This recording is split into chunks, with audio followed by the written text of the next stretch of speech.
Hello, everybody. Welcome to PackReacts. I'm your co-host, Jeremy Hadler, along with our other host, Mike Arganio. And, of course, we got our special guest, John. And the Packers, well, they blew a flat tire heading to this bye week. Luckily, it wasn't the snow that caused it. It was the Detroit Lions that caused it, unfortunately, which, not great. Not great.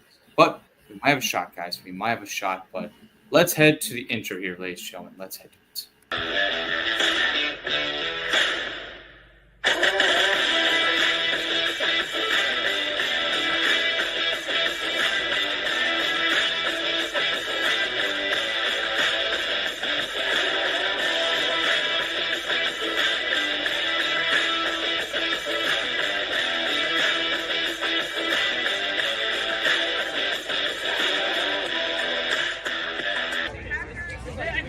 This is Tom Grossi, and you're watching the PackReacts podcast. Let's go.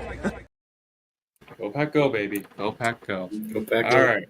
Yes. And tonight, once again here, PackReacts here is back, ladies and gentlemen. Of course, you got Mike. We got John here, special guest coming on. Of course, you got me. And tonight, we will be talking about this Packers-Lions game because the Packers blew a flat tire and got stuck in the middle of the highway, I would say, which was a winnable game. We'll talk about that. We will talk about John's time at the Packers-Cardinals game he went to.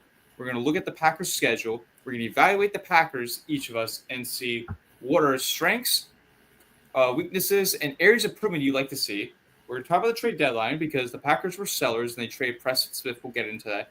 And we'll be asked. Then I'll ask John and Mike, if the Packers should have been buyers in the trade deadline. And I'll give you guys a rooting guide for Packer fans this week later on in this episode to see who we want to win because we're on a bye, so we don't lose only the fans of watching the Packers. But that's the only thing here. How are we doing today, guys? Doing good, Jeremy. Actually, great, yeah.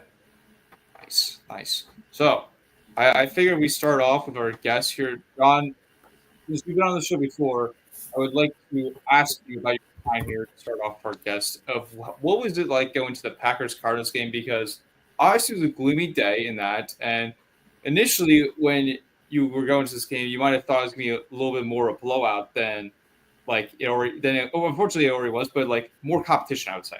Right. It was a ton of fun. It already feels like a while ago. I feel like being a Packer fan, you never really know what team's going to show up every week, and each week is kind of like a new adventure. Mm-hmm. But it was a ton of fun. It was a noon game, so we got to the tailgate at like 9. For the first hour, it didn't rain, but then from 9 until like 1, it was pouring.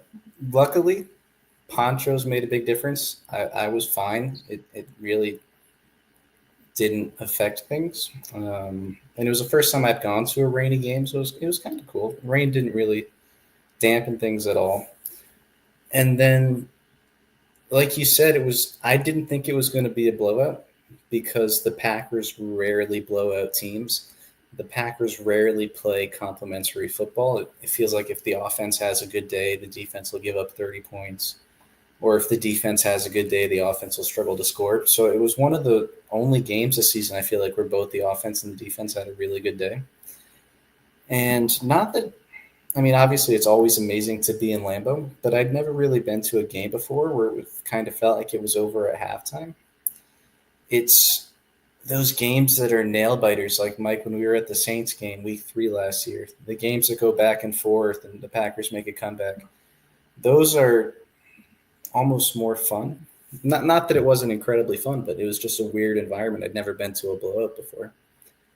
And I thought it was going to be competitive.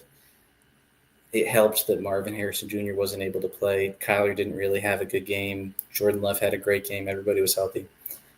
So it was a ton of fun. And I know you guys are going in a couple weeks to see the Niners game, which will probably be an even better game.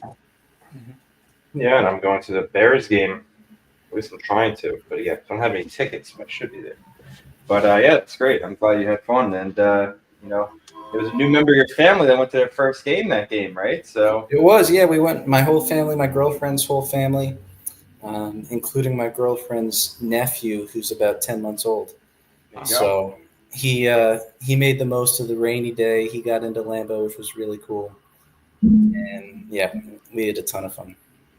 You beat me going to Lambeau by about 20 2 years. I think I was like 23 or 24 when I first went. So Yeah. that's awesome. Nice. Now, now with that game, John, when you were watching the rain, do you think it really made an effect on the Packers? Like when you were watching for the offense or defense, especially? Honestly, no. Okay. I think that it only rained hard for like the first half of the first quarter, and then like the second half of the first quarter, it was lighter rain, and then after that, it really didn't rain much at all. And then during the third quarter, it was even sunny for like 5 minutes. So no, I don't think it made a difference. Okay. Maybe it slowed Kyler down a little bit. I don't know, but I mean, Jordan Love had such a good day; it didn't seem like the rain bothered him at all. Yeah, definitely. So, what is your record now at Lambeau? I've got a note on my phone. 1 second. I've been going. I think my first game, my dad and I went actually during the end of the Brett Favre era. My first couple games for Brett Favre, and I don't remember exactly which they were, Okay. but I've gone pretty much every year since then. Looks like my record is. I'm looking.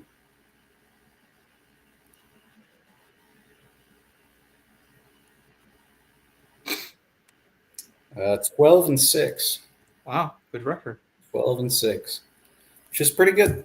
But at the same time, I feel like if you look at the Packers since the Brett Favre era ended, they've won about 2/3 of their games. So I don't know if that's an average record or a good record. Yeah. But actually, that includes one Packers game at MetLife, which I guess doesn't count towards my Lambeau. I guess my Lambeau record's 12-5. Yeah, even better. Even better for you. We'll take it. It's still a solid record for you, and you gotta enjoy the good games you go to. Yeah. Best game I've ever been to was Packers Bears Week 1, 2018. Ooh, that's a good And one. that's going to be hard to beat for a long time. Definitely. All right. Now I'd like to shift our way into this terrible, gloomy Packers loss against the Lions here. As the Packers lost to the Lions, and definitely winnable game, as I mentioned before, it was a flat tire, and all of a sudden a line just came out and attacked the tires and killed the car there, I would say. What do we think about this game here, guys? Because there were many times where the Packers could have easily won this game, then just miscues and execution were the big things from this. Yeah, I could take that. Okay. Yeah, I don't think they were ever really in the game, to be honest with you. It was kind of a worse loss than the Vikings loss. At least in the Vikings loss, they came back. John and I both watched that game in New York. Yeah, it was pretty disheartening, and I think I was never really into the game to begin with. This was the first game I've watched in a few weeks, but I don't know, they just looked flat. Yeah. I know we have a good record, 6-3, but something seems off about this team. I'll be honest, and I hate to be negative because this is what I thought was going to happen. And remember, kind of the prediction I made that they were going to win 4 in a row and probably lose to the Lions. Yep. And I think they're going to get back on track after the bye, but they need to turn something around because this was not a good game for him. I mean, Jordan Love's interception there. Pick 6, right? Yes. That was not. It can't happen. There was a few picks where, he was rolling out to the right, about to go down, and should have thrown it away and just kind of tried to force something. I know he's hurt, but he can't be playing like that. And if he's playing like that and making bad decisions, then maybe we should bring in Malik Willis. I don't know.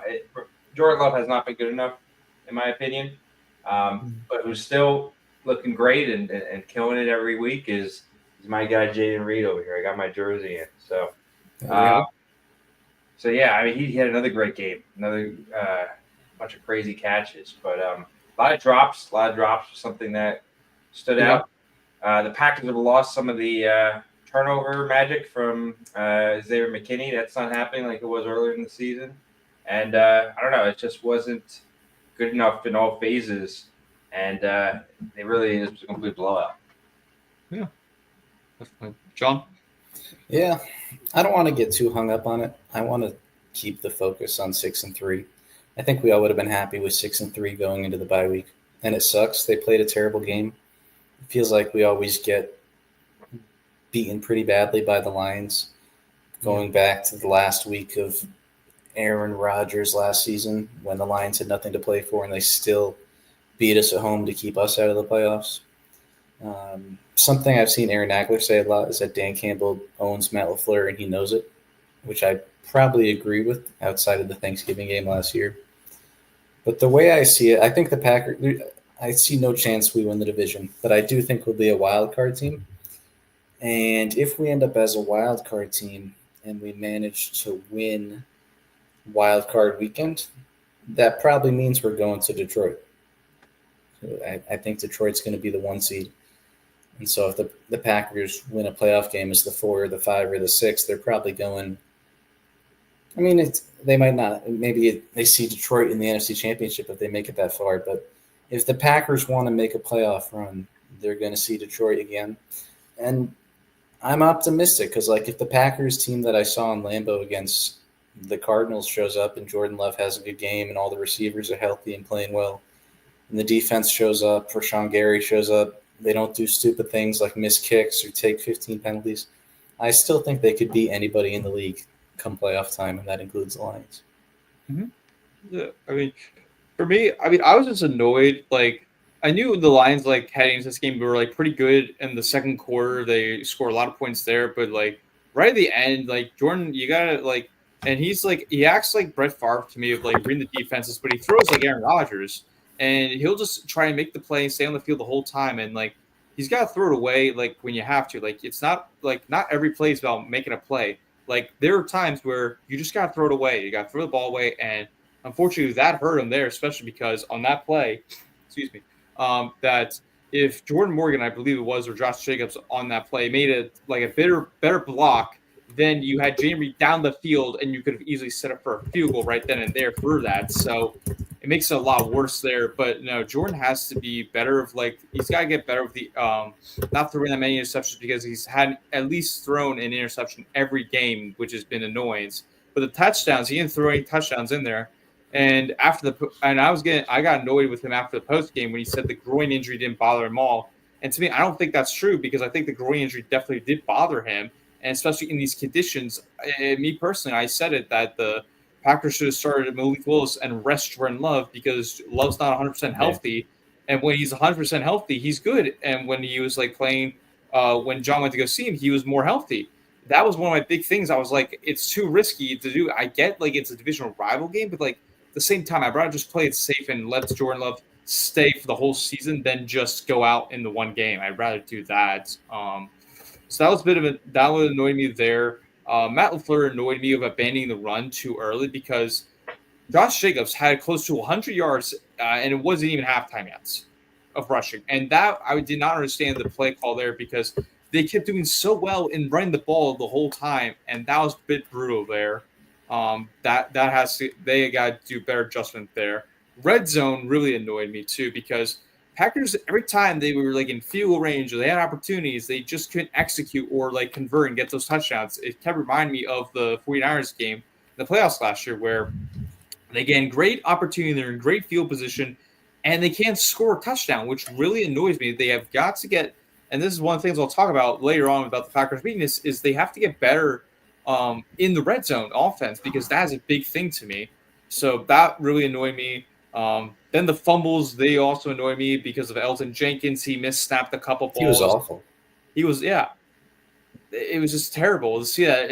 And like, I hate to say it, but you wish you had Josh Myers out there, and we all don't want Josh Myers usually out there because he's not that fantastic player. Give Monk a chance. Yeah, give Monk a chance. I would have liked to see that, because, I mean, Elton, like, usually he's fine at center, but it's been a bit since he played center, so I would have liked to see, as John mentioned, Monk to play out there. And I get he's a rookie, but like Monk, I think would have done fine out there personally. So that would have been nice to see. Defensively, I think overall they were good except that second quarter. I think they were good because not all of it was their fault, because they did allow 17 points really because of that pick six. They did a good job holding. I mean, obviously didn't have Jair, which I think if you had Jair on that coverage against Amon-Ra St. Brown, that first drive tutty, I think he would not have gotten that. It would have been turned right then and there. But also, Packers miscues on the penalties. First drive, if they did not jump, the Lions were taking the field goal. We knew that, and that was just ridiculous of the amount of penalties from both sides of the ball. And then again, back on the defense, one sack. I mean, the sacks have got to get better. They got to get more pressure because Goff had all day in the pocket to throw, and it was really annoying me to see that. Yeah, you just didn't see much out there for the like train turnovers or a lot of pressure on the Lions. I mean, the run game was very huge. I mean, I will say we did do good for the run defense when you look at Dave Montgomery and Gibbs combined for every other game.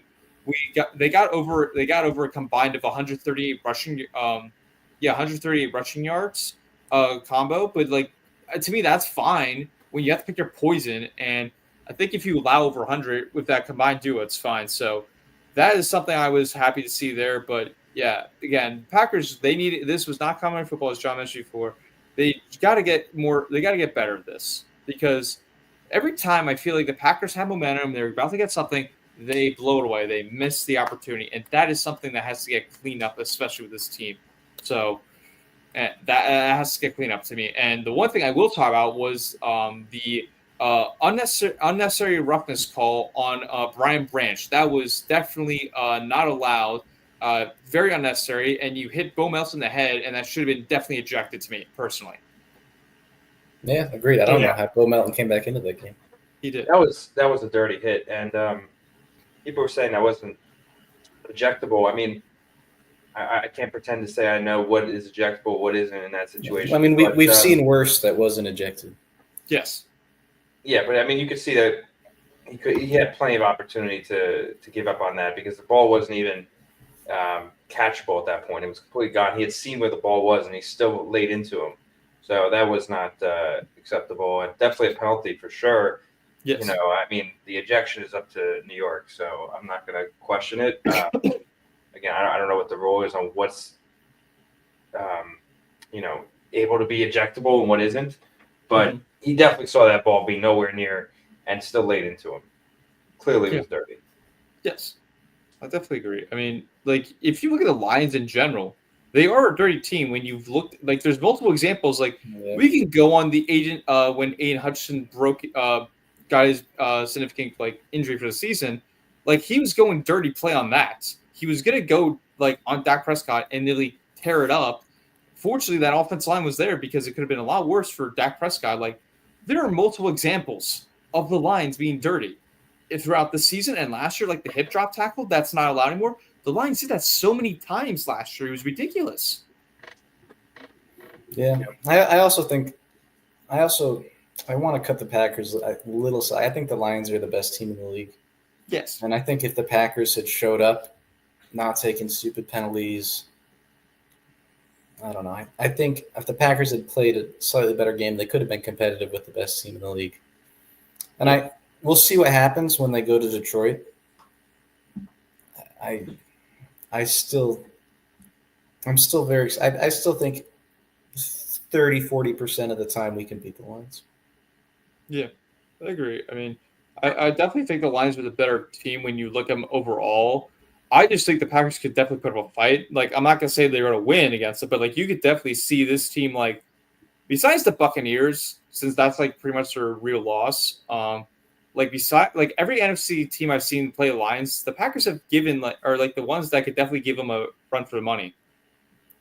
Yeah, I mean, the Lions they're also kind of a cursed franchise, and yeah, you wouldn't be surprised if they kind of fell out of the playoffs the way they did last year. They probably won't. I mean, they'll probably win the NFC, to be honest. Yeah. But it's exciting. I don't know. McCaffrey's back. The Lions are great, but there's still not a single team in the NFC I don't think the Packers would have a chance against. Yeah. Hey, can I say one thing earlier? I mentioned that let's focus on the 6-3, and yeah, I mean we are 6-3, right, which is better than a lot of teams in the league. And it's kind of a weird year where there's a lot of teams that are kind of middle of the pack, like the NFC West, 4-4, 4-5, 5-4. There's really nobody running away with the NFC, so that's where I feel good about the season where we're at right now. But where really kind of doesn't sit well with me. Those 3 losses have been the most important games of the season. They really weren't competitive in any of them. I mean, I guess you could say the Eagles game, they're a little bit competitive, but, not really. Yeah.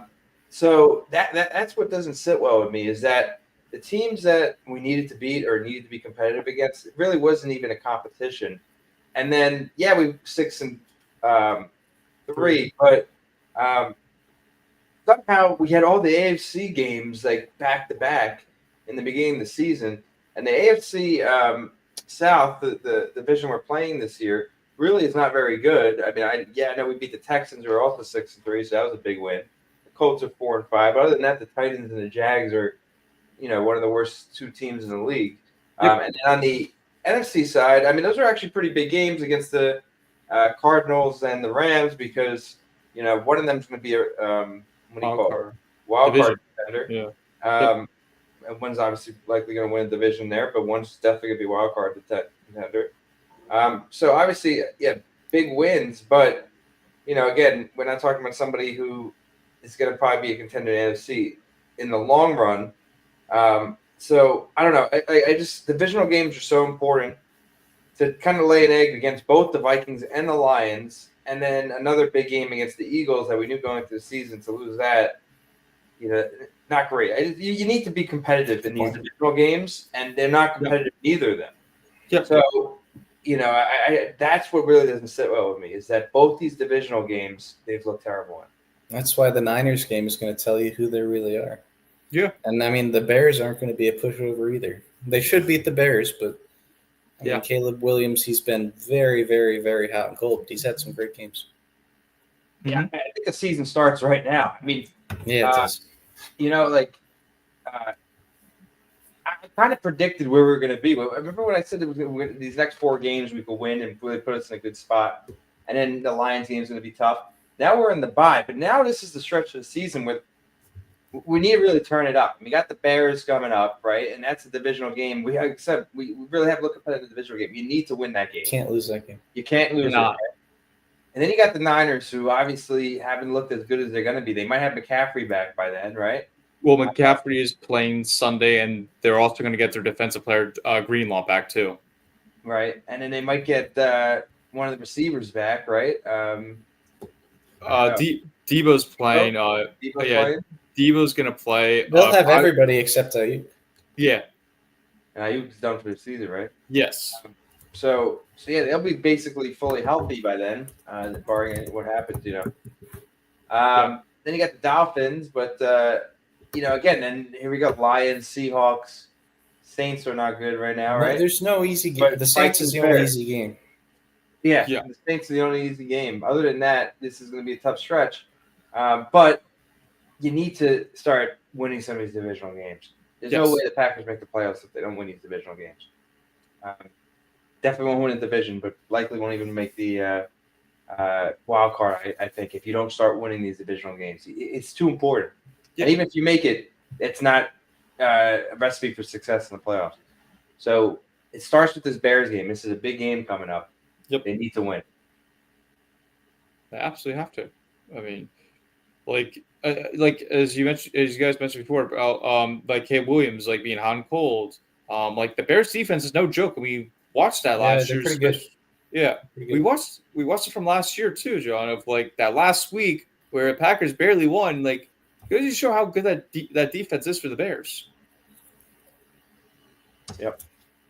And I don't think the Bears are a pushover. I think the Bears are a pretty good team. I think they're actually better than their record is showing, 4-4. I think it's going to be a tough game. I don't think it's an easy win. I don't think you chalk this up as a win right now. I think they need to come up fighting. And, I know we brought up the trade deadline on Tuesday, right? Yep. Not the most important thing that happened on Tuesday, but what do you call it? I do think that there was a year for the Packers to be buyers at the trade deadline. This was probably the year. They're kind of in a position where they have a chance to contend, but they probably don't have all the pieces they need, and maybe one or two pieces could be a change. And instead, they kind of sold at the deadline with the Preston Smith thing, which didn't make much sense to me when I heard it. But then he came out today and saying that he asked for the trade, which makes sense now. But that kind of sounds a little bit weird too. Like one of your leaders, one of your veteran players asking for a trade. I don't know. Something doesn't smell right to me. I know we're 6-3 and I should be more happy than I am, but something seems off. I don't know. I just maybe I'm being a negative and whatever, but like something seems off where something needs to correct itself. I don't know. We need to go on a winning streak here. We need to start winning decisively. Because even some of these wins we've had, the Jaguars, we kind of just snuck it in, right? The Texans kind of just snuck it in. The Cardinals game, that was a big win, right? Yep. The Rams kind of just snuck that one in. We only lost 2 to the Vikings. But that was really a blowout. That was all garbage time stuff. Yeah. So, and then the rest of the Titans and the Colts, we're not even with Jordan Love. So kind of my concern with this season so far has been Jordan Love does not look like the guy. Now, I know he's hurt, right? But he's not been who we thought he was. The interceptions are a problem. We haven't had a quarterback in a long time that's had this much of an interception problem. And I think it's partially the injury. I think he's trying to protect himself a little bit. But you can't be throwing these interceptions. Can't make some of the decisions he's making. It's really hurting his team. I mean, that interception that was a pick six, that completely changed the trajectory of that game against the Lions. I feel like they were kind of in it up to that. I mean, not necessarily in it. They had a chance. Yeah, they had momentum. Changed everything. I mean, that pick six, as well as his, I forget what game it was. The one, I think it was against the Rams, a pick six where he just was falling out of the end zone and flung it. Yep. Those were like middle school pick sixes. Those are the kind of, I mean, I get we're entitled as Packers fans, but those are the kind of pick sixes you see other teams do, and it becomes kind of a meme. We're not; those are terrible. And last year, Jordan Love, he struggled the first half of the year. He was unbelievable the second half of the year. And if the Packers want to make a playoff run, that's what he's got to do again. I agree. I don't know if he will, but that's what we all hope for. And to be positive, Josh Jacobs, outstanding. I think he's been one of the real big bright spots of this team where he's been absolutely outstanding. The defense, I think, has played a lot better, although I don't think they gained much pressure on the quarterback. They got no pass rush. Yeah. No, you got nothing. So, I think that's a big problem.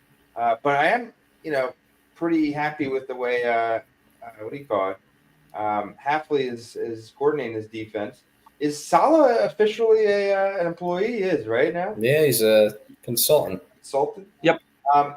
So I think this team has a lot of opportunity. I'm not trying to be negative, really not. I'm disappointed in the losses we've had this season. I really am, and I think that Jordan Love needs to, one, get healthy, but two, I think the problem is mentally right now. I think he's a little bit rattled mentally. He's making some really bad decisions, throwing these picks. And that's something we've never had an issue with, right? Rodgers was probably the smartest guy in the field all the time. He never made any mental mistakes. Favre, say what you want about Favre, but he was a pretty smart guy too. I think Love is a smart guy, but right now I think he's getting rattled. I think this injury is rattling him mentally, right? Yes. So I'm not saying he's not smart. I think Love is smart, but I think he's definitely rattled. You can see it. Some of these decisions are just really bad. And that is a concern to me because we just gave him all this money and we're married to Jordan Love. He got to start playing better. When they gave him all this money, I was concerned. I really was. And honestly, there's not much I've seen this year that's given me confidence that they made the right decision to give him all that money this year. And I think they rushed it a little bit. I got to be honest. I think they rushed it. I'm not saying that I don't like Jordan Love. I don't want him on the team. I think he's going to be great. I really think it's just the injury right now. He needs to get healthy and he'll be okay. But some of these mental mistakes and some of these interceptions he's throwing is definitely a cause for concern. So, again, I'm not trying to say that Jordan Love is a problem. I think he'll be fine. I think he'll snap out of it. But this is the time to snap out of it. It's going to start to become a repeat problem if he doesn't snap out of it pretty soon. Yeah. I agree on that part. The contract, Mike, I don't agree with you on that because what would this? Because the situation we're going into is like it could have been like Lamar Jackson's situation where if he outperformed and he did everything, we have to give him a lot more money. Like I'm fine with that. I'm fine with it because here's the thing with these contracts, right? every quarterback now gets more money than the other guy, right? Before. Yeah. So either way, you're going to pay somebody top dollar. So the problem is giving somebody like Danny Dimes, right? Top dollar and now being married to somebody as a quarterback, right? Yeah. That isn't worth the money because I can't get out of the contract now, right? Yeah. But if I just waited maybe till the next contract happened, it's not like you're going to lose Jordan Love. You're still going to get him, right? So yeah, maybe you pay him an extra $2-3 million. So you're what you're losing is a few $1 million. The risk, right, is getting married to the wrong quarterback. And I'm not saying he's the wrong quarterback, but I don't think they knew that yet, right? And I think that they rushed it a little bit. Okay. Again, I'm not trying to say that there's a big problem here, but these interceptions are pretty concerning. Yes. So you can't be throwing the ball up like that. No, you can't. And with quarterback, it's not really a physical position. I mean, it is. You have to have some physical talent. But what made Rodgers so great was how smart this guy was, right? He knew the whole field. A lot of it is pre-snap reads, right? Knowing where the defense is, being on the same page as your receivers, right? Obviously, a lot of it is also athletic. But somebody like Rodgers never had a problem with throwing the ball up and just baffleless like interceptions. That's something I'm seeing with Love. I'm starting to get concerned. But again, I'm going to give him the benefit of the doubt and say it's because of the injury that I think he's just rushing some things. He's worried about his knee. But this is unacceptable. He cannot be making interceptions like the Detroit pick six. Yep. And it's not the first time he did it. And he almost did it again in the Detroit game. So this is Bush League stuff. Like, it cannot happen from a guy who just paid $60 million a year to, or whatever he's made. If Groot hadn't made that trade and we had gone with Sean Clifford, or if Malik Willis had not been excellent, the Packers would be 4-5 and have a very slim shot at the playoffs. Oh yeah, absolutely. Yeah, absolutely. Right now we're alive not because of Jordan Love, but because of what Malik Willis did in those periods of time. And then we beat, who's Jordan Love beat this season, I guess. He beat Kyler Murray. The Texans and Cardinals are legit teams. They're not elite teams, but those are good playoff quality teams. The game you went to, Joe, is probably the best win this season, right? Yeah. It's been kind of meddling, like we stayed in and we won the game. Again, I didn't watch some of these games, which is on me, so I can't really speak 100% to what was played in that game. But I don't know. I just feel like Love has had an off year so far. I want to give him the benefit of the doubt because of the injury. I do. But if he shouldn't be playing because of the injury, let's see Malik Willis. I mean, Malik Willis has been reliable. We won 2 good games with him in. Josh Jacobs has really ran the ball well. We got Jaden Reed out there who's great. So I just don't want the problem, the weak link, being our $60 million, $50 million a year quarterback, right?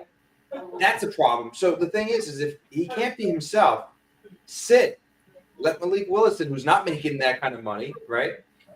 Get Jordan Love fully healthy so then he could be himself. This is what I don't want to have happen is this becomes a routine and kind of like ingrained in him that now he's an inception quarterback after we just invested all this money into. I'd rather that be Malik Willis's kind of vision and kind of the image that we have of him while Love gets healthy again, right? Yeah. When he comes back, he's 100%. But I'm hoping this is not him because the interception problem is a real big problem right now. Yeah, I mean, he's like for me, Mike. He needs obviously you mentioned interceptions are a huge problem, but he needs more consistency. I like to see because he's had hot games and he's had cold games. Like John's game, he threw I think 3 or 4 touchdowns. He's had hot games here and there, like against the Jaguars not Jaguars, the Houston Texans. He's had against the Rams. There's hot and cool games that he's had. It's just can he be consistent and stop with the turnovers because my thing with Jordan, I mean, obviously we mentioned about the injuries, but the big thing with me, and he's got to fix this, is the reading defenses. He's making audible changes and everything, but he keeps throwing interception after interception or close to being interceptions multiple times. The one thing I will credit him about is after the interception, he rebounds and actually like he'll get the Yeah, job he done. does. That's true. That's a good point. That's the one thing I'll give him. But the interceptions, like you, in my opinion, you arguably have one of the greatest quarterback coaches ever. When he did Brett Favre, you had Aaron Rodgers, and now you got Jordan. Tom Clements has got to do a better job. Like he's one of the hardest graders that I know of. Of like if Jordan made like the best throw and somehow Jay Reed, like the one on, let me think, the one that Jay Reed had in the Rams game where he's on 3-man, like 3 people guarding. Clements said that is not a great play because A, you get the interception right away there on that play. It should have been 2. What coverage are you doing? Like that's not great when you have 3 guys on him there. And the tight throw, like, yeah, it might have been cute and like awesome to put up in a highlight video, but like you can't just show off and like be so risky with it. He's got to manage the game a little bit better. Like I know he's a gunslinger, he's risky, he's like a wild stallion out there, like Brett Favre back in his young days, and a little bit of Aaron Rodgers in his young days as well. But he's got to fix. Like read defense is better is what I want to see out of it. Like he does better, but he just needs to know when to throw the ball away. I think that is basic. That's one of the big things he needs to know. And he does lead, like he's very in the high top list of throwing TDs too. So that you got to give him credit for. No, I agree. Not knowing how to throw the ball away is a problem. But the thing is, that's like day one stuff. Like he can't be paying this guy his money not know when to throw the ball away. Exactly. Like Yeah, I mean, I think you had. I have no problem with paying him, just because that's how the league is going. Yeah, and like I agree. In 3 years, he'll be like the 10th highest paid quarterback. I think he earned it after what he did in the second half of the season. I don't know if he even would have reported if he didn't get paid. I don't think he would have fully held out, but he probably wouldn't have gone to much of training camp, and that could have had bad consequences. So I don't disagree with paying him, but it's going to be very, very disappointing if he doesn't earn every dollar of it. I get the thing that he wanted to get paid, right? I mean, I forget how many years he had left in the contract, but it was 1 year left. I'm just concerned. I get he kind of had to. I'm concerned that we're the situation of the Giants, right? When Danny Dimes got paid, people thought, why'd you do that? Why'd you do that? We could be in that situation, and again, I'm not saying we are. I don't know yet, but the problem is we don't know yet, right? Yeah. And you had to make this huge financial commitment that's going to completely strap this team for the long run if he's not the guy. Before knowing if he's the guy. I mean, no one can say after what he did last year that he's the guy. I don't think anybody can say that. I don't think you can. Again, I'm hoping he is. I think he's a good quarterback. He's really our only option at this point. Yeah. But these interceptions are a huge problem. I mean, this is not good stuff. I mean, you should not be seeing this from a guy that's making this type of money. So what I'm saying is there was a lot of unknown. Yes, he had a good stretch in the second half of the season, but the first half wasn't great. And to make a commitment of that thing for 6 months, it's almost like getting married after knowing someone for 6 months. It's not a good idea. Sorry, like even if it's going great for that 6 months, like it's just too big of a commitment to make after 6 months, right? It didn't work for Aaron Rodgers and Shane Woodley. and 6 months that happened. Exactly. You know what I mean? So like, I don't know. It's just these quarterbacks are such a big commitment for a team. It could completely ruin your trajectory making the wrong decision there. And I'm not saying it's the wrong decision, but this has to stop. I mean, I'll compare it a little last year, right? Because like, we didn't know what we were getting out of Jordan Love, like out of that. But I do think he's gonna like do a better job of like interceptions because obviously we saw the first half. How many interceptions did we see, and how many bad times did we see like bad defenses? He had so many opportunities to win the ball game because like you look at all those games last year, Packers could have had such a better record and have like maybe 4 or 5 losses at most if you look at last year. The Denver game, the Pittsburgh game, like the thing to me, like I agree with you, Mike. He's got to get better than interceptions, but I do think he will improve on that because after the bye week we saw last year, we went on that run and we had a nice win. Now, obviously, it's a little bit different because of the competition, but I do think this bye week is really going to determine what we're seeing because after this bye week, are the Packers really who we think they are? That's really going to be decided to me. Yeah, as long as, I mean, I'm happy to get onto the trade deadline, but as long as the current trend does not continue and he brings the interceptions down a bit, I'm still all in. I still think he's a guy. I'm worried, but I'm not panicking. Oh, are we on the same page, though, that the issue right now is the injury? I think it's impossible to know for sure, but I'm willing to give him the benefit of the doubt. I'm in the same way it sounds like you are. Yeah, and there were times it looked like he shouldn't even be out there, and they were putting him out there anyway. And that's kind of where I'm more getting at. I'm not even really giving Love a hard time, really. Seriously, I'm not trying to be a Love hater or like spend all this time talking bad about him. Just something seems off about how he's playing. Like he is really, I think, truly hurt. Why is he out there? Like Malik Willis has been good. And like even towards the end of that game, I mean, it was raining the whole game against Detroit, right? Yeah. You really want your $60 million or $50 million a year quarterback who's clearly hurt out there in a game that you basically lost already, and they brought him back out. I thought Malik Willis was coming in. Like, I don't understand what's going on right now. Like, let Love get healthy, so he's there for the 100% for the home stretch, right? And let's see Malik Willis for a little bit. There's no reason not to believe that he can't win you some games based off of what he did in the first, 2 wins that we really – the reason why we're here right now at 6-3 is because of Malik Willis winning those first 2 games. And Brandon McManus as well, I would say. Yeah.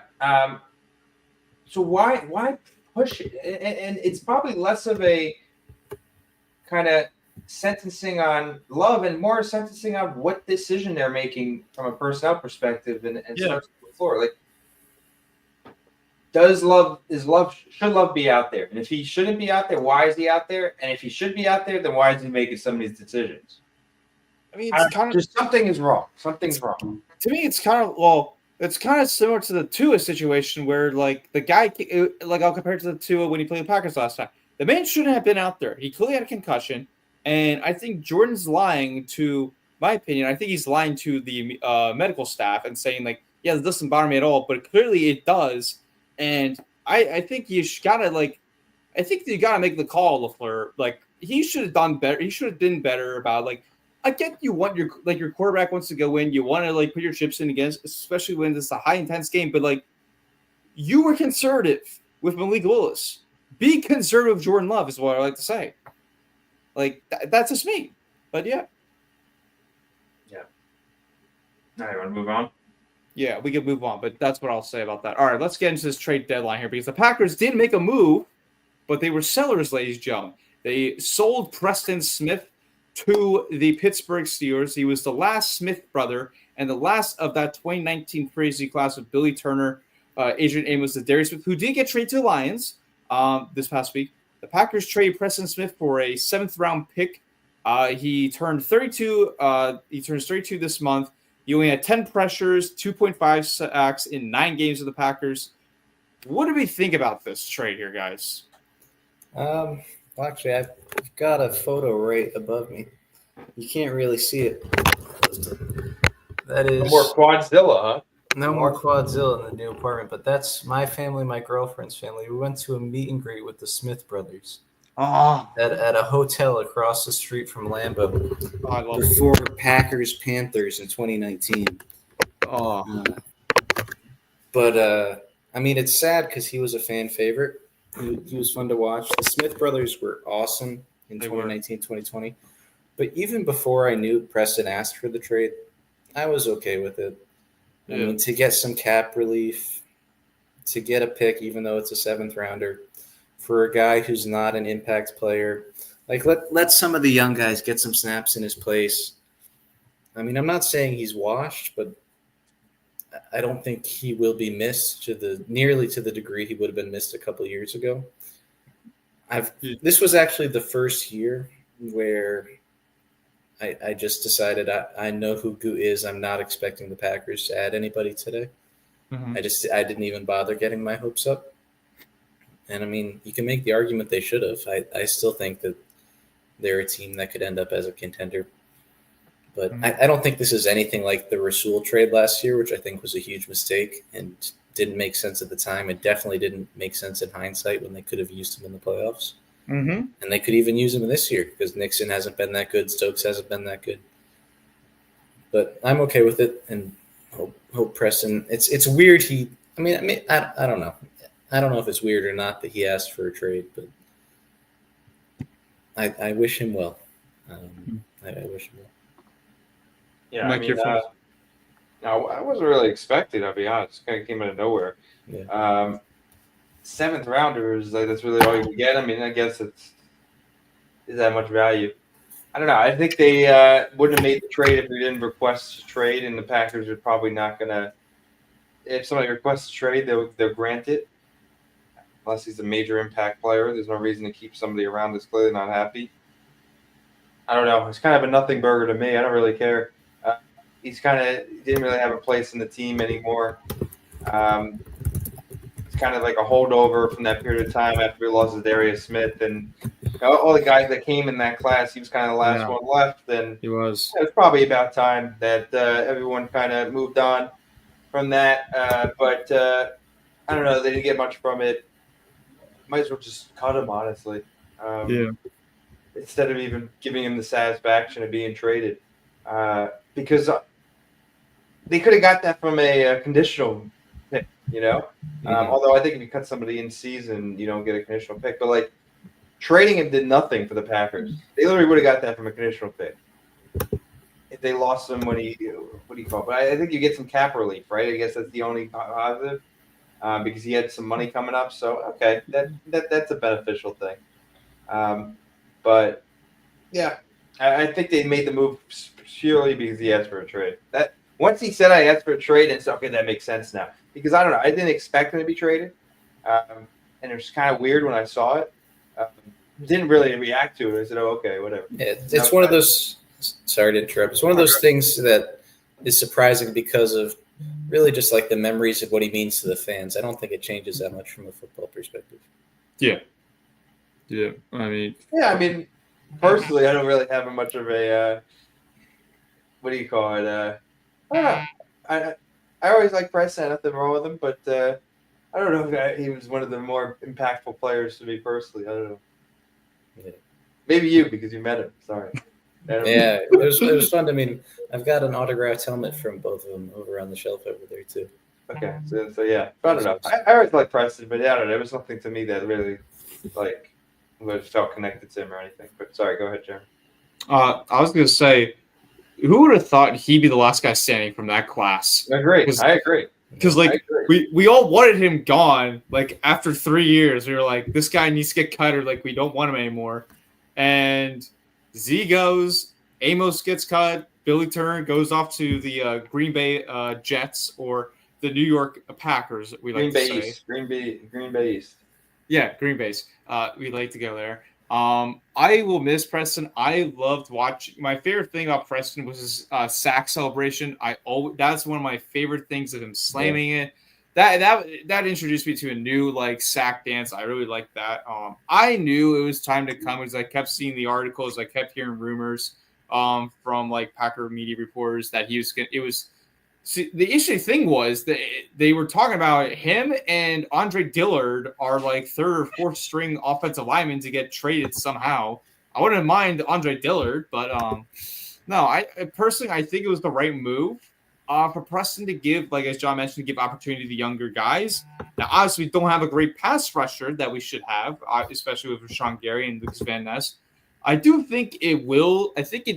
I don't think the Packers got worse from that, personally. I think it brightened them up. I think they got slightly more positive because Preston wasn't doing much. And in this scheme-wise, he hasn't played in at all. He's playing in the Joe Barry scheme his entire career. So I think that definitely played a factor of why he wanted out and was not getting the results he wanted.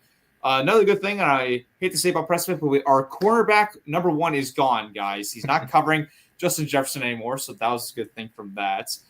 We did get the 7th round pick, which the interesting thing about that is this: it didn't specify which 7th round pick the Packers will get because the Steelers could claim up to 5 7th round picks this year, depending for how that's going to go. And they might not get the first one because the Steelers traded with the Minnesota Vikings a couple years ago to get a guard by the name of Jesse Davis. and that was traded for seventh round conditional pick. So we don't know which pick we're going to get out of that from the Steelers. So that'll be interesting to know. And then to talk cap space wise, it definitely helped the Packers out because now for next year we go from $53 million to $70.5 million. We go to $49 million to $67.3 million. So I do think it helped the Packers out in cap space wise and could definitely go after another player here and there. So I will say that's the good part about that. I will again. I thank Preston for his time here. I will miss him. I loved it with the Smith brothers. Like I remember going to the Packers Broncos game, and I see the Smith brothers on the jumbotron just telling the crowd to get hyped up and everything. Like they were the funniest duo when they were just the funniest duo. The 2019-2020 season, they were just the funniest duo, and I always love them. Like Z, I mean, I still like him, but like. I hate you going to the Vikings. I hate you going to the Lions now. I hope you can create a toxic in that locker room, I would say, hopefully. But for Preston, it was time for him to go. You had to get something out of it. At least the Packers got something out of it, than just like nothing. Like that's the positive thing I'll say. You got something out of it. They will eat some dead cap, but not as much. I think it's just $5 million of the rest of his contract, which isn't terrible, but like still. Yeah, I think that like it's a sad time for Preston to go as a fan, but I think in personal perspective, this helped the team get better. I think personally. Yeah, and I think that's all there really is to say about it. Yeah, I just think it was the time to move on, and it was the time to move on. Like I think you could also make the argument we should have been buyers in this, like you guys were mentioning. Like I mentioned in the chat to you guys of like Greg Newsome because I saw on Jane Reed's story of like. Oh, he posts the guy. I'm just like, oh, maybe they get him, and then they don't. I'm just like, really? Like, I would have like, I don't. Obviously, we're not going to get like a Khalil Mack or like a Von Miller type of trade that we had a couple years ago. I would have been fine if we just trade like a mid pick, like the Rasul Douglas. I would have been fine trading a fourth, especially the Giants pass rusher. He was going for a 5th round pick. Like, I would have went for that honestly. Like. 5th rounder, like I get it's a little important, but like when it's this important of like the season, like you gotta make the move. I think personally. Yeah, I think they could have made a move this year for quarterback. I don't know. I think the cornerback position is a bit of concern to me. Yeah, it's really Jair. Yeah, Keyshawn's more of a slot guy. Yeah. Have they ever added at the trade deadline? No. I mean, I'm not saying that I expected it. I did, but if there was a year to do it, it's this year. Yeah, I'm just I can't even think of a single time. Honestly, they've been, even for a team that's been contenders pretty much every year. Yeah, I think this is the year to do it because just hear me out real quick. I think this is a team that has potential, right? Yeah. I think they're a team that kind of overperformed. They've overperformed record-wise compared to who I think they actually are. I don't think they're a 6-3 team right now. The way they've played, I think they've kind of fallen into this record a little bit. Yeah, but I think this would be the time to kind of get a big piece, right? Where they have the potential, and maybe this big piece kind of energizes them, right? Jordan Love gets healthy, and this big piece kind of falls in and really allows them to get to the next level. I think right now the Packers' problem is that, one, Jordan Love's hurt, and I think that's really holding them back. But they got some big pieces like McKinney, Jada Reed, like some of these guys that are really, and Jair's had a good season. Some really good integral pieces that I think if they just had one guy to kind of come in and give him that kind of juice to get to the Super Bowl, maybe this is a possibility this year.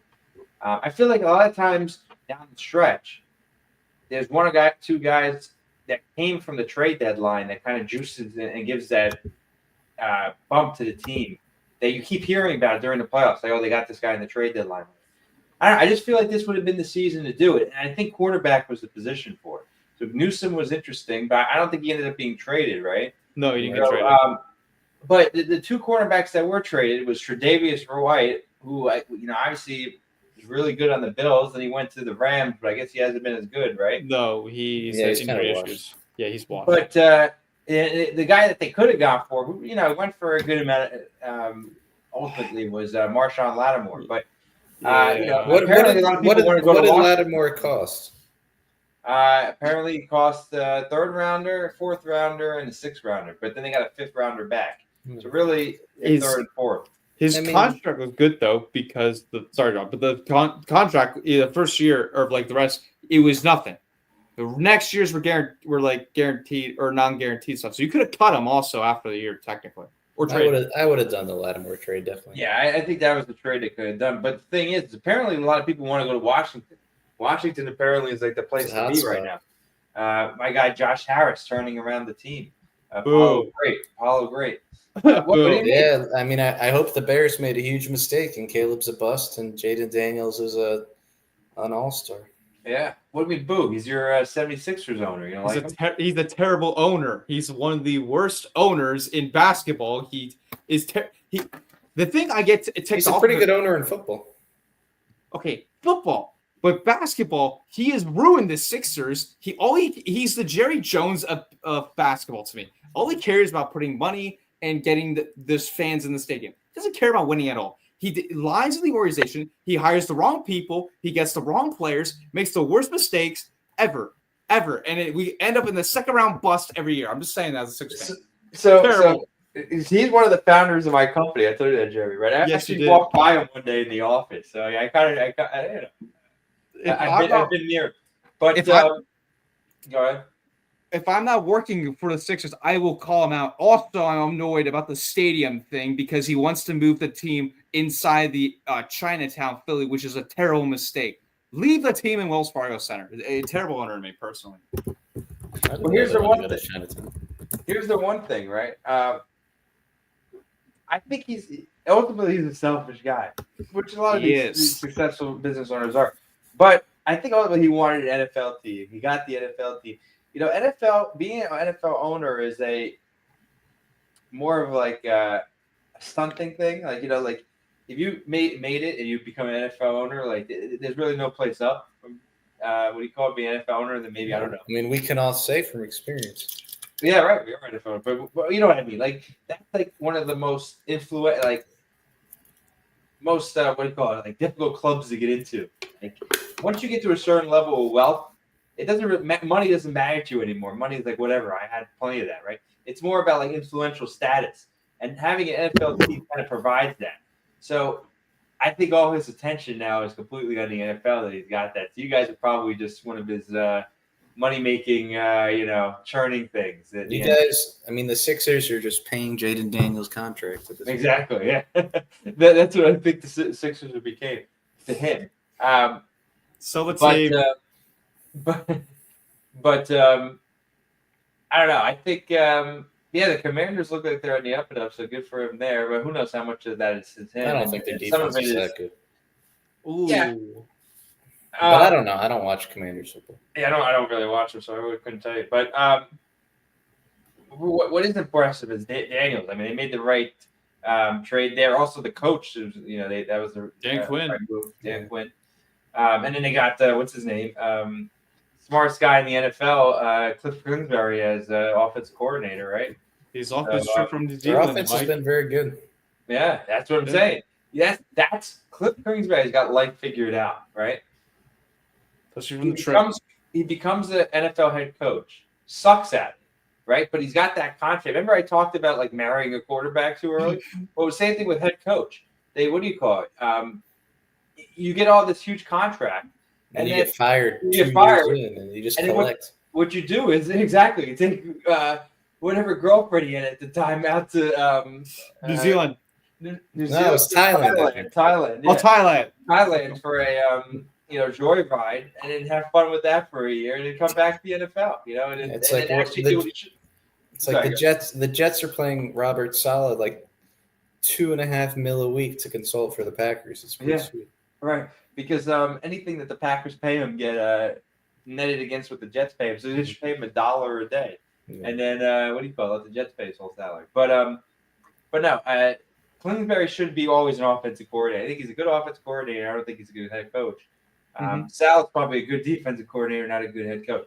Here's the thing about being a head coach. It really has nothing to do with football, right? A lot of it is management and idea creation and whatnot. It's not like in the weeds, I guess play calling, if you're the head coach, you have that ability. But other than that, you're not really in the day-to-day of what the core competency of what you're good at on the football perspective, right? No one becomes a head coach. You don't just wake up one day and you're a head coach, right? You start off in Unless you're Jeff Saturday. Exactly. Right. But what's his core competency, right? Offensive line, right? That's true. So a lot of coaches kind of know what they know, right? And then they get put into this head coach role, and they're trying to think of it from like, the defensive perspective, but that doesn't translate to offensive perspective. So really what you have to be is a good manager and put people in the places where they know what they are, but not try to focus on either side. You're just kind of managing people. But you're not really doing anything football related, if that makes sense, right? I think Kingsbury is not a good head coach, but he's a really good offensive mind. And I think we saw the same thing with Solid. Really good defensive mind, but not a great head coach. It's just a matter of differing mind and being good in terms of the ideas you instill scheme-wise versus managing people and running a team. It's just two different things. But yeah, Kingsbury is a smart guy, I think. So that, he's in the right role. Dan Quinn, I think, is doing a good job. They got the right quarterback. And I don't know. I think the Commanders are in a good spot, but I agree with you. I think the defense is probably – I don't watch a lot. The defense was always their core competency, like was really good on that team. I don't think they're as good now, but I could be wrong. I don't really watch their games. Well, here's the thing. They would be a lot better if they kept Montez Sweat. Yeah. And how's Chase Young doing? He's on the 49ers still? He's on the Saints now. We could have traded for him as well, and he's having a solid year with the Saints, though. Yeah, I wouldn't have been opposed to that. Yeah, I don't know. But look, I mean, I didn't expect them to make any big moves at the trade deadline. They didn't, so I'm not surprised. I mean, obviously they sold, I guess. I wasn't expecting to buy it in. So look, the team is the team. I think we need to get healthy. I think the bye week came at the right time. Yes. I'm not sad that we don't have a game this week. I think it's at the right time. But it's time to go. It's time to go. And including me, I need to be locked in after the bye week. I'll be honest, I was not locked in up to this. There's too much stuff. You gotta lock in. Onto the schedule. But yeah, hey, I'm starting off well. I'll be going to 2 games back to back. This is the time to gotta book your tickets. Yeah, you gotta book the tickets. So I went to the ALCS for the Yankees. And booked minutes before. Jeremy's gonna stunt on me now because the Yankees obviously got destroyed in the World Series. What a mistake, What a debacle that is. Give me one get all the way there. It takes them 15 years to get in that position, and then don't even put up a fight. Yeah. Hey, at least my team did, and we still lost. Nope. We were in the World Series. What are you, a Mets fan? Dodgers? No, Phillies. Yeah. I mean, I don't know if they put up. I don't know if you could say that they put up a little bit of a fight. Oh, when they played the Astros in the World Series, not this year, but the Astros. Yeah. But it was fun while that lasted. A lot of stuff has been going on in this world recently. The World Series, other stuff going on, but yeah, now it's time to lock it to football. Mm-hmm. I mean, it always has been time. But it's a stretch run. It's the stretch. I agree. Stretch run. Fantasy playoffs are on the horizon. They are. It's the best time of the year. It is. But now, look, I think the Packers are right where they need to be. Like we said, anyone would have signed up for 6-3 at the beginning of the season at this point in time going into the bye. The standings is not the problem. The problem is the games that they've lost have been the games that they need to look good in, and they haven't. So that's what's concerning to me. I think the other problem is that the guy we just paid is looking pretty pedestrian.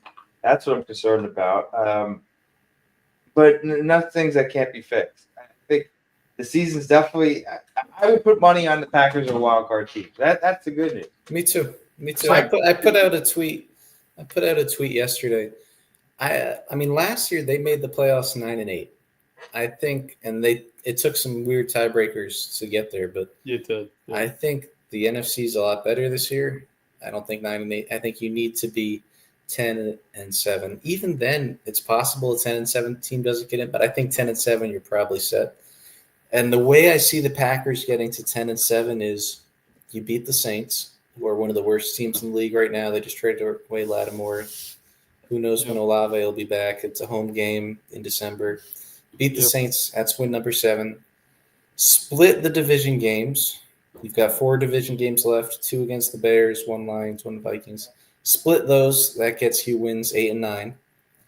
And then you just got to win one of your non-divisional games. And those are tough.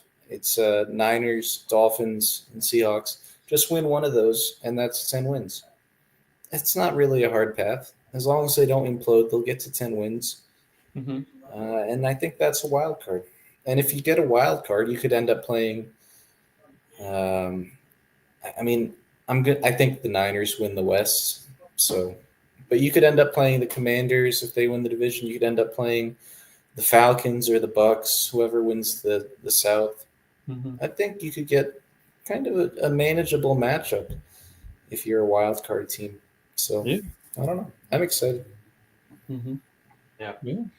I am excited too. I think this is going to be an interesting season. I think we're going to have some success down the stretch. I think we're definitely going to make the playoffs. But we don't do this to make the playoffs. We do this to win the Super Bowl. I'm not signing up to say this is a Super Bowl contender at the moment. I think they need to really start being a little bit more, how do I say this, decisive in their victories. Yes. And I don't know. I just need to see more from this team. At the moment, I think the game. You want to peak at the right time. Yeah, and I think it's on the horizon. But I think Love needs to be healthy. If Love isn't 100% after his bye, I would actually kind of sit him a little bit. I hate to say that, but I don't know. I'm worried about Love not getting healthy because they're playing him, and he's not playing 100%. So that's my main concern is Love's status moving forward. If we get him back to 100%, I think this team has a lot of possibility. I think they've been underperforming based off of where they could be at the moment. So I'm hoping that they kind of lock in after the bye and we start to go, get better. And I think this would have been the time to make a move at the deadline to kind of spur that. But I don't know. Now we are who we are, and you just got to lock in and improve because there's a lot of positive things that happened this season. I think the Packers running game is the best it's been in a long time. I think we have the best receiver we've had in a long time. I think Jaden Reed is a complete and utter just amazing player. He's a beast. And they don't use him enough, though. Great. I think we have probably the best player we've had on the team in a long time with Xavier McKinney. So, is Tucker Kraft the best Packers tight end since Jermaine Finley? Agree. I think we've also had the best tight end. I think one of the downsides we have is Christian Watson, super pedestrian. I think that's a big problem. Is he? Can we call him a bust? I think so at the moment because what's crazy is he should be the number one receiver, and he's not even anywhere near that. I would say that Romeo Doubs is in front of him, and maybe even Wicks is in front of him too. Although Wicks is I wouldn't put it that way. Wicks, here's the thing: Wicks has had more. Wicks has been disappointing. Yes, I think he's had a lot of drops, but he's been more impactful than Watson. Watson, I'm just looking at his number. He's got multiple games with 0 catches. He's only got 2 games with above 40 receiving yards, and his season high is only 68 receiving yards. He's got decent hands. I just don't know if I don't know. Maybe he can't get open. And you can say, yeah, maybe he'd be a superstar. Maybe he's a superstar talent. He's just in a team with a crowded receiver room. But I don't know about that. Is it crowded, though? Yeah, like with Reed and Dobbs and Kraft. But if you put Watson – receiver room. Well, it's a pretty good receiver room, I think. Yeah. What I'm saying is that – I'm saying if you put if you put Watson on like the Patriots, where he'd be wide receiver one by a mile, then he's going to get the opposing team's best cornerback every single play. And I don't know if he'd shine in a situation like that. Dude, I don't know. We might just have to lower expectations. So I have to say one thing about that. So that's the thing. We should have a crowded receiver room, right? Like that was supposed to be the strength of our team moving through the season. Yeah. Again, Reed, I think, is amazing. Just absolutely amazing. I can't even just completely sing his praises how good he is. I mean, some of the catches he makes is insane. Mm-hmm. And I like Dobbs a lot too, really do. Yeah. But I think Dobbs, you know what you get from. I think he's Dobbs is special. He has the best. He doesn't drop anything. Well, he's clutch. I mean, he doesn't score that many touchdowns, but I like Dobbs almost as much as I like Reed, to be honest. I think. Well, Dobbs had. I like Dobbs a lot. I wouldn't say it's just Reed, yeah. But one second. But like that's it. I mean, that's the extent of the Packers receiver room right now. And I don't think it's a crowded room at all. I think we got two guys, one superstar who's really a slot guy, right? Who's our really big outside receiver that is a number one, right? I wouldn't even say Reed is really a number one. He's again, great receiver, but that's just he's not like a Devontae Adams kind of like big guy receiver. That's supposed to be Christian Watson, and that's the problem. Christian Watson's not being good is a huge hole in this team. That if Christian Watson was who he should have been, we're in a great position, I think, because you got Reed complimenting him, and Dobbs is exactly who we need him to be. Is like a what do you call it? A Swiss Army knife kind of guy. Like you said, Dobbs is reliable. You need him. He's there. He catches everything. He's not gonna he's not a burner. He's not gonna break one probably, but he's just reliable. What we need is Christian Watson, someone who's supposed to be fast, can beat you up over the top, but he's also a big guy. You know what I mean? He doesn't do that. Has he beaten anybody over the top this year?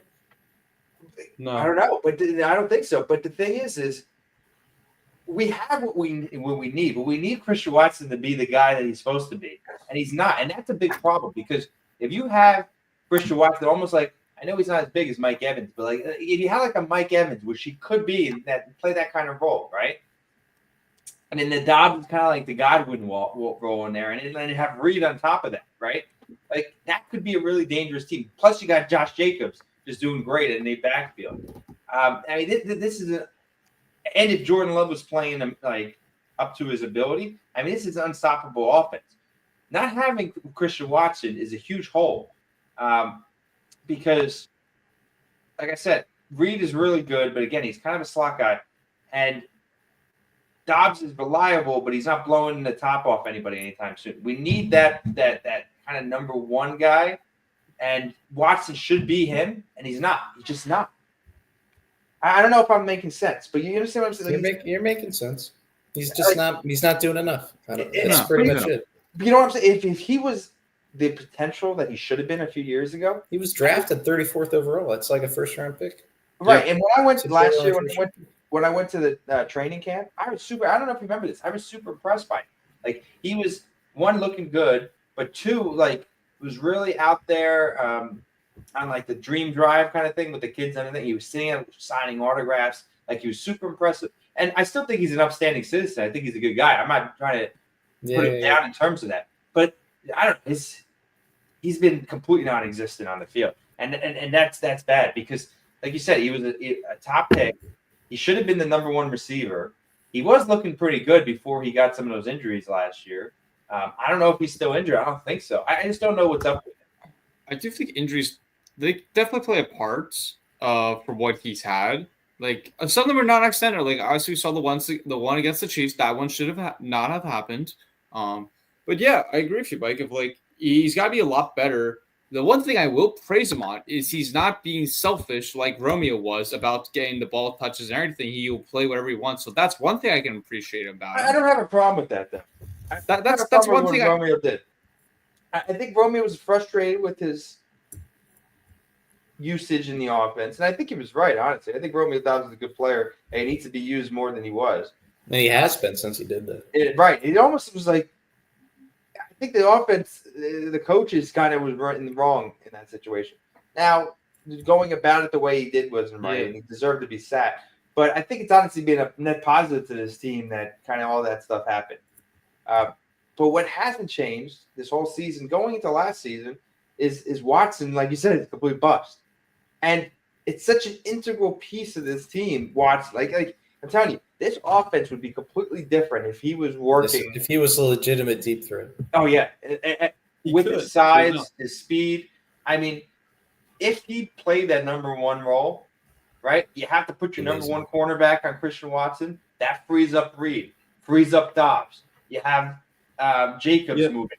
If Jordan Love was 100% healthy, he couldn't have the capability to run. They have to respect that, right?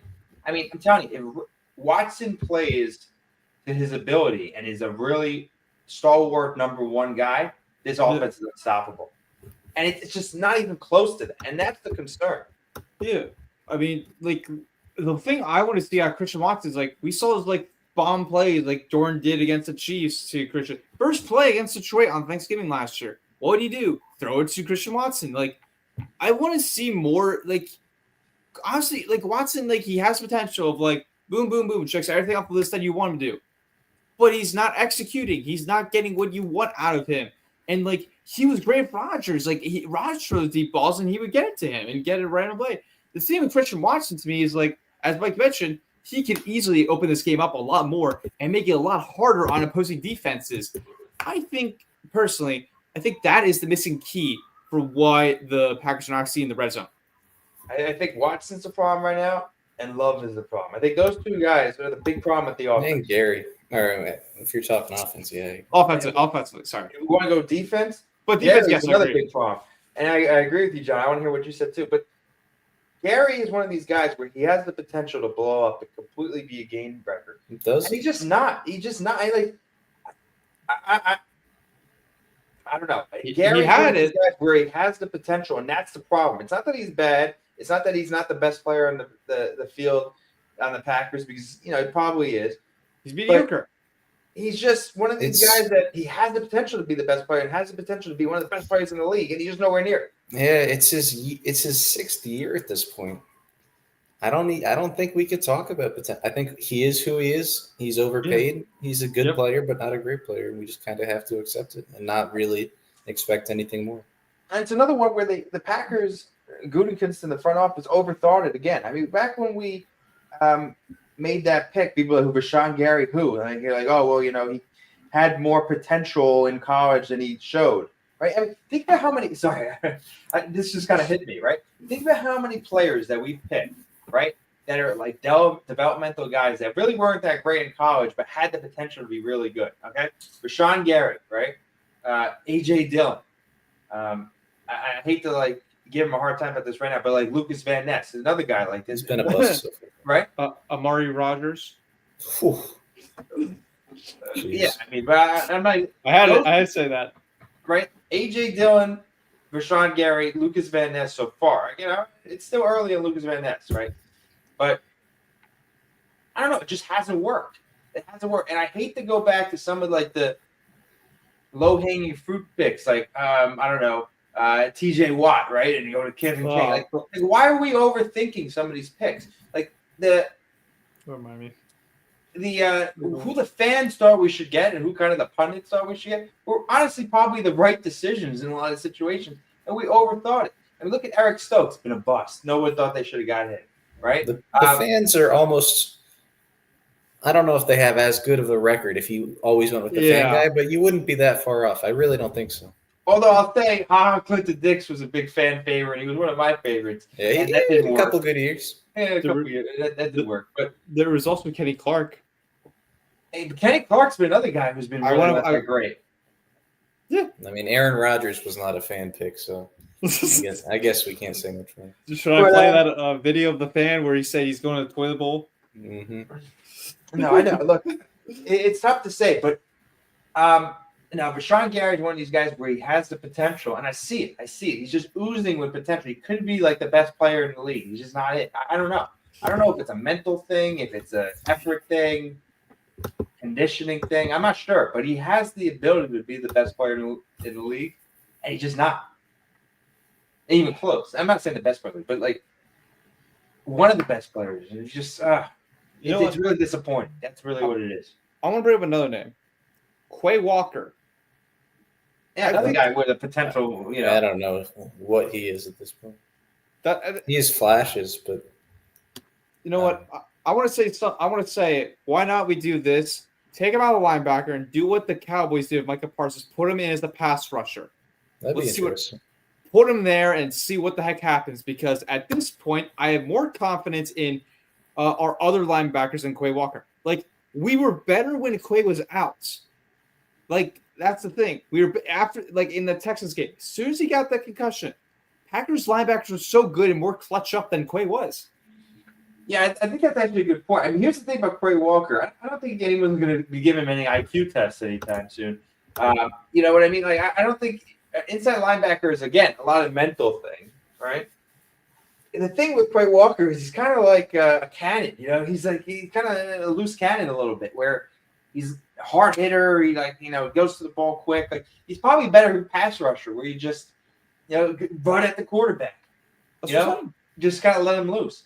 I don't know. I kind of see what you're saying. That might not be a bad idea.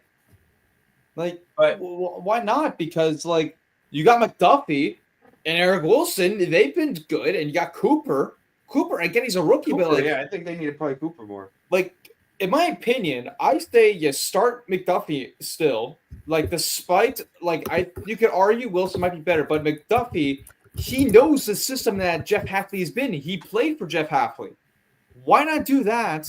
And you put opposite side of you put Quay Walker on the opposite side of Rashawn Gary, or mix it up.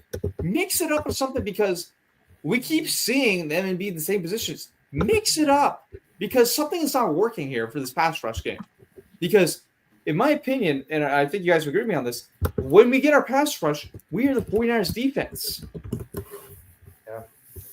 This team is one of those things where we have a lot of potential. We're just right at knocking at the doorstep, but it's just not coming together. Speaking of linebacker, do you remember the Packers' third-round pick this year? Tyron Hopper. Do you know how many snaps he's played this year, excluding special teams? 2. He hasn't played a single snap. If you want a special teams guy, use that in the 5th round or later. I don't get. Maybe this is just the fan perspective, and I don't know. But how do you pick a guy who isn't even going to be on the field in the 3rd round? I don't get it. Like, how do you not? Make sense to me. It makes the trade even worse, John. Yeah, that's who they got for Rasul. Why? Like you got a guy who doesn't play for a Pro Bowl level cornerback. So annoying. When your backup cornerback, I don't know. That doesn't make sense. But I trust Good. I do too. He's fun ways. I feel like this team is one of those things where we have a lot of potential. We have a lot of chances. We're in a pretty good spot at 6-3. But something doesn't feel right. I don't know. Just something seems a little bit rotten in Denmark to me. It's like I say to my crappy fantasy teams, you just got to peak at the right time. And I really believe it's what Aaron Rodgers used to do. Just get on a run. And Run the table. I think they can do it. I think they can, but I'm also not going to buy any Packers Super Bowl tickets anymore. I'd obviously rather be a team like the Lions, who's good throughout the year and plays disciplined and dominates and does things well on both sides of the ball every week. The Lions look like they're just like they haven't reached their full potential yet, but they're playing really well. Obviously, losing Hutchinson was a big loss for them, but see, like they're just you don't even notice it. They're still dominant, and now they got Zadarius Smith. Yeah, they're not even firing on all cylinders yet, but they look really good. I think the Vikings kind of regressed a little bit, which they kind of regressed back as expected. Yes. Yep. I think the Packers are overachieving for a few bit at the time, but here's where the NFC North is right now. I think that the Bears are kind of on the up and up, but it's too early for them. Okay. But I think that they're going to be a good team in the long run. So I don't count. Unfortunately, the Bears have to play the Patriots, and that'll help them get their confidence back before they play the Packers. Oh, yeah. But I think the Bears are going to be good long run. So Don't count out the Bears. But right now, I think they're still not there yet. I think the Vikings were trending up too fast, and I think they've regressed back to the They're not mean. going anywhere near the Super Bowl. No, it's like last year with the Vikings. It's same exact scenario is happening with them. Yeah, but They'll I still probably think make they're the better than playoffs, we but thought they're they not were. going anywhere near the Super Bowl. Exactly. Yeah, I think they're better than we thought they were, but they kind of regressed back to the mean. I think the Lions kind of started off a little bit slow and now coming back to where they should be. And I think the Packers are kind of, I don't know. I think that their You're stuck in the river. record is better than they really are. And we have the opportunity now that we can hit on fire on all cylinders, and we have the good record from before, so we'll be in a good spot. It's better than having a bad record than firing on all cylinders, just trying to edge it our way in. So we have an opportunity right now to get it all together and be in a great spot. Mm-hmm. But I just don't know if I'm sold on this team right now. I don't know if I'm sold. We have a lot of good pieces, but it's just not gelling. And not gelling is the problem. Football Mike, is too much of a team sport to not be gelling. It's to me, Mike. It's like you have a good car. Everything you want it. It's too good to be true. I feel like the Packers. It's too good to be true to see we have like you got everything you want. You got everything on paper. You got everything, but it's too good to be true of like the price of being selling for that. It's too good for me to like solely think that this team's gonna go Super Bowl, deep run playoffs. Like it's too good to be true on that. Like everything you got on paper, it looks everything. But the one thing I will say about this team compared to the Lions is the Lions are a more veteran team, more disciplined team. Packers were young. That's great. But the big issue, and we saw this in the Lions game, is discipline. If this team gets more discipline, and that's on all cylinders, that's the offense, defense, including the head coach. This team gets more discipline. I think that's what it is. I think you hit it on the nail. Dan Campbell was a guy about discipline, right? I mean, just his whole persona, right, is kind of even small decisions, but still discipline. Yeah, like he's a hard-nosed guy, kind of blue-collar guy. LaFleur is a smart guy. There's no doubt about that. But he's a lot more finesse, if that makes sense, right? Mm-hmm. Like, he could get emotional. He's not all, and I respect him for it. But I think that's kind of where this team is lacking a little bit, is that there's no hard line of leadership. It's just kind of we're all friends and all, kumbaya a little bit, which is great. I mean, that's kind of who I am as a leader. But, in football, it doesn't really work that way. And when everything's on the up and up and everything's going good, that's fine. But I think discipline is also pretty important when you're working with a group of men of, 52 men, right? I think Dan Campbell, you have to respect Dan Campbell. It's impossible not to respect Dan Campbell. Matt LaFleur, I think, is more buddy-buddy than he is like a discipliner. And maybe that's a little bit of where the problem lies, if that makes sense. And the difference between the two teams. I'm not saying that the Packers are in a bad spot, because I think they're fine. It's just a different way of managing. But I think in the long run, the Lions are going to have a lot of success over the years because of his coaching style. Mm-hmm.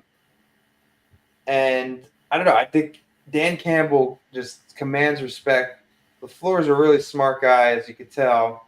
I think he's a really good coach. But I think the players react differently to Campbell than they do to LaFleur, and that might just be the difference in the discipline you're seeing. That's one thing I will say Campbell has over LaFleur, but I will say decision-making, I give it to LaFleur over Campbell, I will say. Yeah, no, I agree. And then I think their offensive coordinator is really good. I got to give him Ben that. Johnson, On the Lions, Ben One of the Johnson. best. And then the other thing is the Lions are starting to get this diva receiver that's really good, which is dangerous. Almost like a Justin Jefferson, right? I mean, Amon-Ra comes in with the shirt like Green Bay sucks or whatever, right? Like, I think as a receiver, you kind of almost have to have that kind of diva mentality. And that's where I kind of want to see Jaden Reed kind of take a step. Is I kind of need you to be a little bit of a diva and kind of be like a what do you call it? Out of front guy, because that's kind of what the receiver does. He kind of is like jockeys with the other team. He kind of and then It's like Jair. Yeah, right. You kind of need to see that on the receiver side. And now we're seeing it with Amon-Ra. We see it with Justin Jefferson. It kind of gives the offense an identity. It's not just a quarterback, right? Because that's kind of what the receivers are. It gives the offense an identity. Right now, the Packers' identity on the offense, who is their identity on the offense? They really don't have it. We just have Jacobs, who's been playing outstanding. We have Jaden Reed, who's been playing outstanding. Love, who's been, I think, mediocre, but he's the face of the offense. I kind of want to see Jaden Reed become the face of the offense, I'll be honest. I'm fine with that, but I would like to mention something because I know John posted this today. It was about how Amon-Ra St. Brown was talking about us delusional fans out there of like, we're not going to win. We were not going to win divisional. He says Packer fans don't show up and all that stuff. Like, that's the limit. I say you can't be too much of a diva. You cannot be. Yeah, but the thing is, he's backing it up. You know, that's what I mean. He does. He's Yeah, backing it up. He does. Right? I almost want a receiver who's a little bit of a diva. And again, not to a point, right? But you need to back it up, and you need to bring attention and positive attention, right? Justin Jefferson, a little bit of a diva, but he brings positive attention. He backs it up on the field. Same thing with Amon-Ra St. Brown, kind of doing that. But look at CeeDee Lamb though. Look how that's going. That situation out there because what's going on with the Cowboys? I wanted to bring that up. The Cowboys are terrible. I think Mike McCarthy's done for at the season. He's definitely done for, but like if you watch almost every Cowboys game so far, CeeDee's John, he's chirping at Dak on the sidelines the entire time. This is one of the things, like when I'm pretty sure one of us saw this about the whole mock trade about the Christian Watson second round pick for CeeDee Lamb. Like on paper, like yes, I take that in a heartbeat, but like I don't want too much of a diva. I'm fine with like we get some diva, but I don't want like a Terrell Owens. I don't want Antonio Brown. Yeah, okay. I don't want that. I don't mean a diva against your own team. I almost mean like a trash talker. Trash talker. Yeah, you know what I mean? Kind of like what Jair is. Yeah, right. We can back it. Kind of like what Jair is. I want to see on the offense. But Jair's been great this season because he hasn't brought it internally. Like, there's a difference between bringing it internally and keeping it externally. Yeah, Jair doesn't cross the line. He does. He did last season with what he did with the what do you call it? That's true, but he always backs it up on the field. He doesn't get himself ejected. No, he does not. He's pretty disciplined on the field. Yeah, we kind of need that on the offensive side. Hope Jay can take that role, but I don't know. I don't think Amon-Ra is really that guy either. I think he's starting to try to take that role with that. I don't know. It was just interesting. It was an interesting move that he made, but hey, he backed it up. He played well. So, look, the Lions beat the Packers fair and square. They were Packers were never in it. It was a pretty crushing defeat. We're on to Chicago. But it was interesting. It was that Packers-Lions game was an important game just countrywide too. Two swing states right there, against each other. So that was an interesting game right before the election. But unfortunately, the Wisconsin came into short stick there. Mm-hmm. Yeah. All right. But yeah, I mean, another person I also like to mention quickly is Tucker Kraft. Like, put him in the spotlights because he, I see him more as the diva guy than anyone else in this offense. True. Personally, he's got a lot of grit. Yeah, the way he talks, he backs up everything, and too, he seems like the guy. He's like the Gronkowski backup talk. Like he has the capability of being a Gronkowski, but he can trash talk and back it up. That's what I like to say for him. Yeah, I agree. Yeah. All right, good stuff. Yeah. All right. So, folks, we appreciate everyone tuning in. John, thank you for coming on. Yeah, of course. Thanks so much. Thank you. One quick thing, then we'll head out, guys. To give you a rooting guide for this Packer fans here out there for this upcoming week, we need to give you the startup. We need the Patriots to beat the Bears. That's not going to happen. We need the Steelers over the Commanders and the Eagles over the Cowboys because the Eagles beat us in week 1 and they hold tiebreak over us. So theoretically, you want the Eagles to win the division. So that way the Packers get a higher wildcard seed if they don't win the division, which is what we all are looking like right now. Then you pick your poison. I was mentioning to John earlier about the 49ers-Bucks game. It really is going to depend on when the Packers play the 49ers.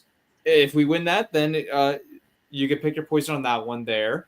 Then I want the Jets over the Cardinals because if the 49ers beat the Packers, I'd rather see the 49ers win the division because the Packers did beat the Cardinals. so we get a whole tiebreaker over them. Texans over the Lions, we just hope for, but I don't know if that's going to happen. I mean, it's good teams there. You're getting Nico Collins back on the Texans. Offensive line for Texas is garbage, so don't know about that. Then I want the Dolphins over the Rams if all doom is to gloom for the Packers. If we're starting losing games, I'd rather see the Dolphins over the Rams because obviously we do hold the head-to-head tiebreaker, but it makes it much easier for the Packers. I will say that. Sweet. Be interesting stuff. And right now it's 21-20. Bengals are up 1 against the Ravens. Ravens one of those teams where they could be the best team in the league, but for some reason just kind of not getting it done. They lost to Jameis a couple weeks ago. I still think they're very good.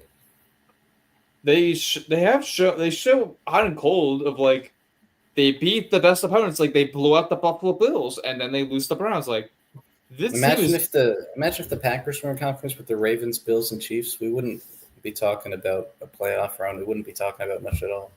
Nothing. We weren't talking about anything. Chiefs are what, 7-0? Crazy. 8-0. Yeah. Wow. Chiefs can't beat them, man. Mahomes is hurt. Didn't Mahomes get hurt the other game? He was fine. He played through it, and then they're supposed to get Isaiah Pacheco back very soon. So now the Chiefs' offense is supposed to get even better now, and they did improve on the. They did make it. Well, they did. Yeah, they did get DeAndre Hopkins. Joshua Uche. Yeah. Tell you, the Chiefs can't stop. They're the team that the Packers should have been after the Super Bowl. That started the dynasty, the 2011-2012. TV ratings are going to be a little better for the AFC playoffs than the NFC. Yep. Yeah. All right. Where can we find everyone? We'll start for guest Sean. We're Packing the Beanstalk on Twitter. That's it. That's the only place I am. Mike.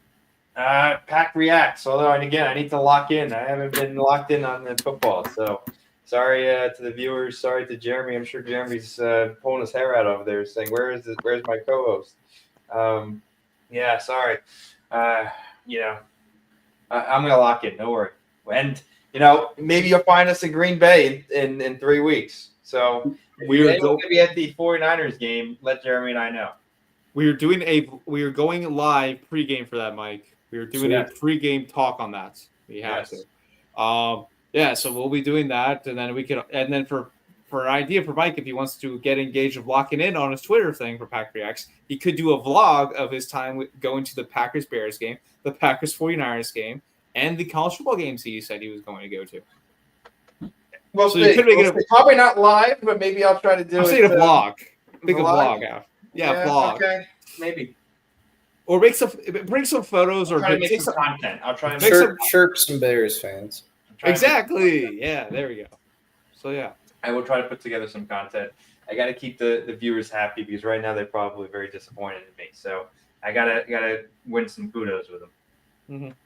So yeah, that's where you can find Mike. For me, obviously, you find me on this YouTube channel here. The last video I made was right before Halloween, which was my kicker competition video. So you can go check that out. That had over 500 views. And then I'm going to try and post my one video of the Dolphins GOAT series or something GOAT series related this weekend, hopefully.